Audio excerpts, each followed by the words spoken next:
Hello, boyfriends, girlfriends, and joyfriends. It's me, Bojou. I'm back. I'll probably be making updates fairly frequently, and I would like to really get moving on making content, so hopefully I'll have videos out at least weekly. We'll see. So I wanted to talk today about awkward experiences or bad experiences had with medical professionals or mental health professionals, and not necessarily just that I've had, but also people I know have had. And a lot of people talk about how difficult it is for trans people in with medical things, and but a lot of people don't talk about it in videos that I've seen. I haven't seen too many videos about it. So my first one I wanted to talk about was a roommate that I had.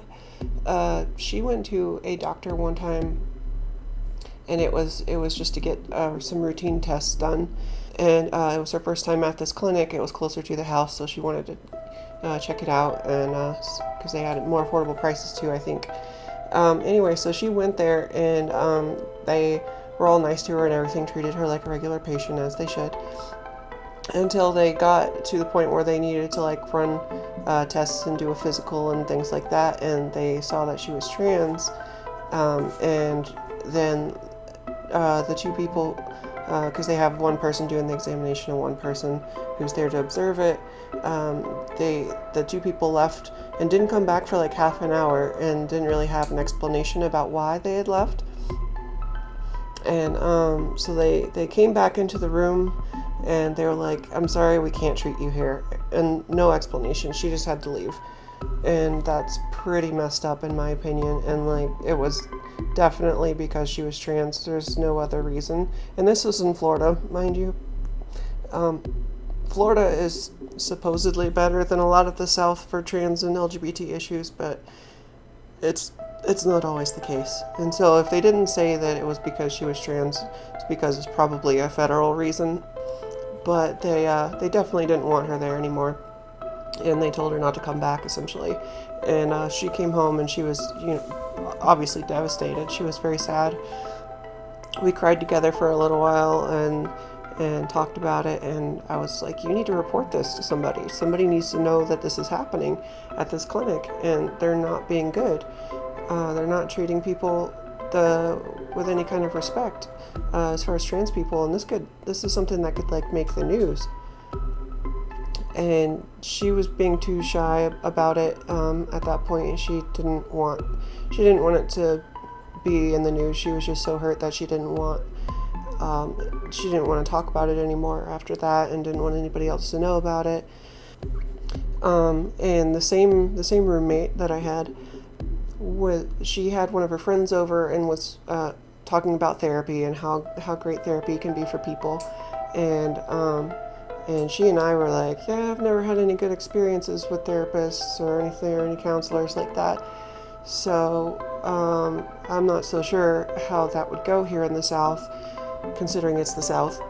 And but the friend was like, "Oh, come on, this person is great. I really like her, and she's really nice to me and really helped me with my problems." And so my roommate went to this therapist and was basically went just for one session to see how it would go and everything. And again, she comes back home and she's crying and very upset. And I'm like, "What's going on? You're supposed to, that's supposed to be helpful, right? This person is supposed to be helpful to you." And she basically said that the therapist was like, that what you are is against the Bible and is basically an abomination, and you should never be like this, and it's not going to be, you're going to go to hell because of this, and so on and so forth. Things that therapists should never say, obviously, to anyone, much less a new patient. And so I was like, there should be no religion in therapy. What's going on with that? And she didn't know, but she was so upset that she didn't want to talk about it any further. And needless to say, she never went back to that doctor. An experience that I've had is a little bit different. I had an experience where I got a little piece of glass stuck in my foot, And I lived with it for a little while. I was just like, well, I can't get it out with tweezers or anything, and it's already healed up at this point. So I'm just gonna deal. So I'll just live with it. But over time, I got to the point where it's like I can still feel it. It hasn't rejected or anything. It's just there. So I want to get this fixed. So I go to my local little clinic. It was one of those urgent care places so that it wouldn't be too expensive. I couldn't afford healthcare at this time, so I was like, I can't afford $300 a month, but I can afford $300 whenever I need something like this done. So I went there and I talked to them and everything, and they eventually took me back to the back, and I waited around for several hours. People would come in and out and with charts, and then be like, hi, dead name, or is this dead name? Is this the right room? I mean, like, yep, that's me, unfortunately, but that's not what I want to go by. And they're like, oh, okay, and then they leave. And then a little bit later, someone else would come in and be like, oh, sorry, wrong room. And be like, nope, you probably got the right room. It's probably me. Because I passed female fairly decently. And so my dead name is a very masculine name.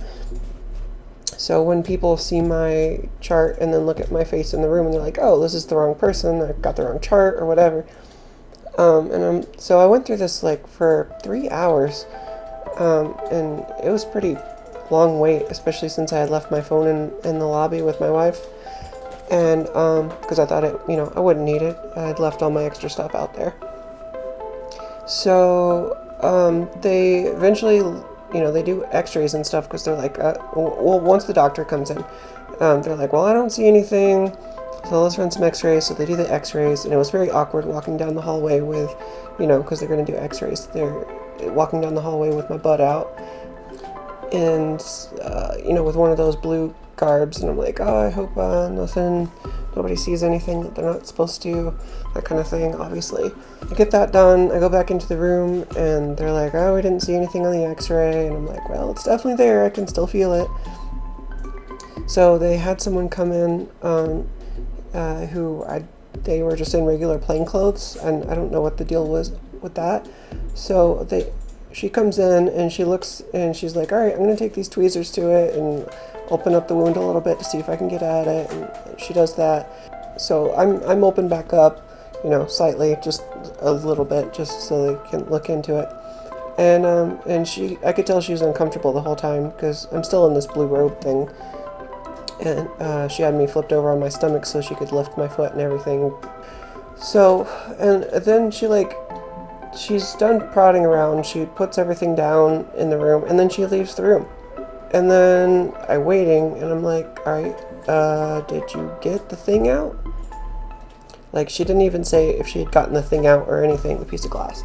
So, I'm still waiting around, and someone finally comes in, and I'm still in the blue robe, and they're like, all right, you can leave now. And I'm like, okay, I can go. No one even bandaged up my foot. I'm still here with an open wound on your table, and a little blue paper gown. No one even took care of my foot. So I looked for band-aids around, didn't really find anything. So all right, I just need to go then, I guess, because I think that was my last call. And so I put my socks and shoes back on and made my way out. So it felt like she had gotten it out. I haven't felt it since, but it was still really bad that someone was just I would go through that many people who were that uncomfortable with me, and then the person who finally does take care of me doesn't even bandage me. I have had some good doctor experiences, and actually several good doctor experiences, so don't get me wrong and think that every doctor experience is terrible and that you shouldn't be scared to go to the doctor if you need to go to the doctor. You should never be scared to go to the doctor.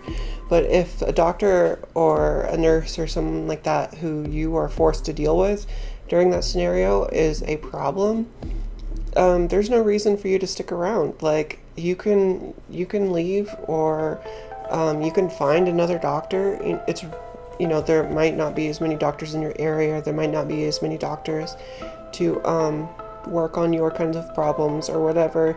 But there should be other options, and if nothing else, you can report them to like the health board or something like that. And if y'all want to hear stories about good doctor experiences that I've had, let me know, and I'd be happy to talk about those as well. I feel like they're slightly less interesting to me personally, but they might be more interesting to y'all, and it might give y'all a little bit of hope. So let me know if y'all want to hear any of those stories as well. Anyway, thank you for watching. See you next time.